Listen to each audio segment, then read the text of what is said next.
మహాదేవ శ్రీమాత్రే నమః. వశీకరణ అంటే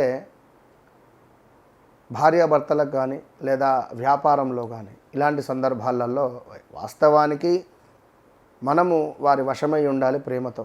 మరి ఇట్టి సందర్భాలలో కుంకుమ పువ్వును తీసుకొని చక్కగా కూడా అందులో కొంత పారిజాత పుష్పాలను వేసి కాస్త ఎండిన తర్వాత వాటిని మనము పొడిలాగా చేసుకొని దీనిని గురువింద గింజలలో వేసి ఒక 11 గురువింద గింజలు తీసుకొని అందులో కాస్త ఒక 1 or 2 days ఉంచిన తర్వాత ముందుగా కాస్త ఒక చుక్క నెయ్యిని మనం ఓం హ్రీం అని చెప్పి మనసులో అనుకొని ఇక్కడ రాసుకొని దానిపై ఈ యొక్క బొట్టును పెట్టడం ద్వారా